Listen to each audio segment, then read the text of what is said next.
नमस्कार दोस्तों। और आज पश्चिम बंगाल की बात करने वाले हैं क्योंकि यहाँ पर लगातार कई तरह की चर्चाओं के बीच में और चुनाव नतीजों के बाद में अब बीजेपी की सरकार बन चुकी है, लेकिन जो मुख्यमंत्री बने शुभेंदु अधिकारी, उनके पीए की उनकी शपथ से पहले गोली मारकर हत्या करने के मामले को लेकर के एक बड़ा खुलासा हुआ है। उसी अपडेट पर हम बात करेंगे। मैं हूं आपके साथ हेमंत कुमार। तो सबसे बड़ी बात यह है कि जो शुभेंदु अधिकारी है, उनके पीए की हत्या को लेकर के पूरे पश्चिम बंगाल के अंदर सनसनी फैली हुई है। हर कोई एक ही सवाल कर रहा है और वो सवाल ये कि आखिर बंगाल की कानून व्यवस्था कैसे सुधरेगी। लेकिन इन सब के बीच में हम आपको ये बताने जा रहे हैं कि जो पश्चिम बंगाल में शुभेंदु अधिकारी के पीए चंद्रनाथ रथ की हत्या हुई, इस पूरे मामले को लेकर के एक बड़ा खुलासा हुआ है, बड़ा दावा किया गया। और वो दावा यह है कि शुरुआती जांच में इस बात को लेकर के संकेत मिले हैं कि बाकायदा ये हत्या की साजिश जो है वो एक सुपारी किलर के जरिए रची गई थी। पुलिस को ये शक है कि इसमें प्रोफेशनल शूटर्स का इस्तेमाल किया गया। अब आप सोच के देखिए कि शुभेंदु अधिकारी के ये जो पीए हैं चंद्रनाथ रथ, कितने सपने संजोए होंगे कि जब बीजेपी की सरकार आएगी तो वे कई और काम कर पाएंगे, वे सुकून से रह पाएंगे। और कितनी मेहनत उन्होंने शुभेंदु अधिकारी के साथ साथ की होगी, नई सरकार के सपने देखे होंगे, लेकिन वो सपने उनकी आंखों के सामने पूरे होते होते उन्होंने दम तोड़ दिया। तो ये कितनी बड़ी बात थी कि आखिरकार किस तरीके से उनकी हत्या की गई। और इस वारदात में बंगाल का जो चुनावी सिस्टम है और उसके अंदर जिस तरीके से लगातार साल दर साल हिंसा की बातें सामने आ रही थी, उन पर मोहर लगा दी। उसमें एक डर फिर से बंगाल में लौट आया कि अभी सब कुछ सामान्य नहीं है। तो शुभेंदु अधिकारी के सामने सबसे बड़ी चुनौती जो है मुख्यमंत्री बनने के बाद में इसी बात को लेकर के है कि पश्चिम बंगाल की कानून व्यवस्था को ठीक कैसे किया जाए।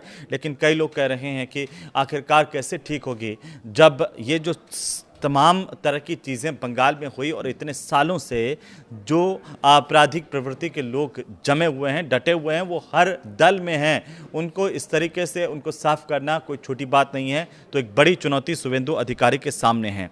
ये जब वारदात हुई और इस वारदात के बाद पूरे पश्चिम बंगाल में एक डर का माहौल लौट आया कि आखिर यहाँ पर कभी भी किसी के साथ कुछ भी हो सकता है। लेकिन इस पूरी कहानी में जो सीनियर ऑफिसर्स हैं, उनके साथ कई टीमें जुटी हुई हैं इस बात को जांच करने में कि इसके पीछे आखिर कौन था, किसने शुभेंदु अधिकारी के पीए की हत्या करवाई। 3 संदिग्ध जो है पुलिस के हत्या चढ़े हैं और इन तीनों संदिग्धों को शिकंजे में लेकर के पुलिस ने इस पूरे मामले को लेकर पूछताछ शुरू की है। अब कुछ कड़ियां धीरे धीरे जैसे जैसे आगे बढ़ेंगी, उसमें कई और राज सामने आएंगे। लेकिन सबसे बड़ी बात देखिए कि अभी पुलिस को ये शक है कि बाकायदा प्रोफेशनल शूटर्स का इस्तेमाल किया गया और पुलिस की जांच जो है वो इसी दिशा में आगे बढ़ रही है।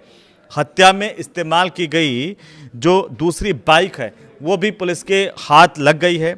ये बाइक जो है वो गुरुवार की रात को 11 नंबर 12/7 में 11 नंबर रेल गेट के पास बाइक मिली, जिसका इस्तेमाल हत्यारों ने किया था। ये अब पुलिस के हाथ लग चुकी है। ये बाइक पहले दमदम के इलाके से चोरी की गई थी और उसके बाद में यहाँ पर ये 12/7 के इलाके में 11 नंबर जो रेल गेट है उसके पास छोड़ करके बदमाश हत्यारे उसे फरार हो गए। अब इस बाइक को लेकर के जांच की जा रही है। लेकिन चंद्रनाथ रथ की जिस तरीके से रात के अंधेरे में गोली मार करके, करीब 10:30 बजे रात का वक्त था, और उस दौरान जिस तरीके से गोली मार करके हत्या की गई वो कई सवाल खड़े कर गया। 42 साल के जो चंद्रनाथ हैं वो कोलकाता से मध्यम ग्राम अपने घर की तरफ जा रहे थे इस सुकून में कि अब इतनी मेहनत के बाद यहाँ पर सत्ता परिवर्तन हो गया, बीजेपी की सरकार बन गई और उनकी सरकार अब आई है तो स्थितियाँ सामान्य हो जाएंगी, ठीक हो जाएंगी।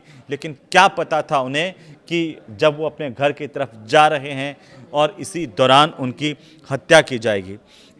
लेकिन 13 साल का अगर शुभेंदु अधिकारी का पिछला रिकॉर्ड हम देखें तो अपने 3 करीबियों को खो चुके हैं, जिसमें उनका पीए भी शामिल है। 2013 के अंदर जब वो तृणमूल में थे तब उनके निजी सहायक प्रदीप झा की भी हत्या हुई थी।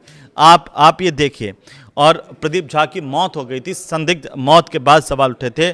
जांचकर्ताओं ने हालांकि बाद में जो जांच हुई उसमें इस मौत को सामान्य मौत माना था। लेकिन ये पहली दफ़ा नहीं है जब शुभेंदु अधिकारी के पीए की जान गई हो।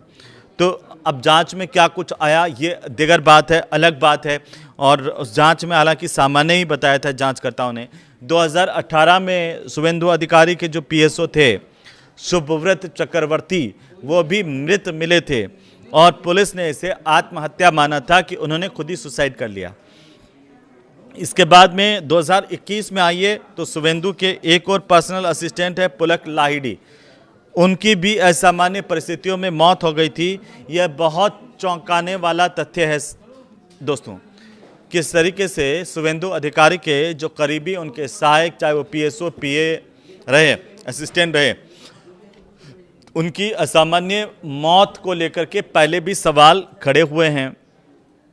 अगर अब तक की चंद्रनाथ रथ की हत्याकांड के मामले में देखें तो जिस तरीके से अब जांच आगे बढ़ रही है उसमें उम्मीद की जाए कि जल्द ही जो हत्यारे बेनकाब होंगे और पूरे प्रदेश के सामने आएंगे। लोगों को भी पता चलेगा कि आखिरकार इस तरह के जो लोग हैं वो बख्शे नहीं जाएं। तो ये सरकार के एक्शन पर निर्भर करता है, तय करता है, और जांच एजेंसियां कब तक अपनी जांच को पूरी करती हैं। लेकिन जैसे जैसे अपडेट इस पूरे मामले को लेकर के आएंगी हम आपको देंगे। लेकिन फिलहाल जो सबसे बड़ी बात वो यह है कि अब तक की जाँच में ये सामने आया है कि बाकायदा सुपारी जो किलर हैं उनको हायर किया गया था, प्रोफेशनल शूटर्स का इस्तेमाल किया गया था और उनके ज़रिए शुभेंदु अधिकारी के पीए की हत्या की गई। नमस्कार।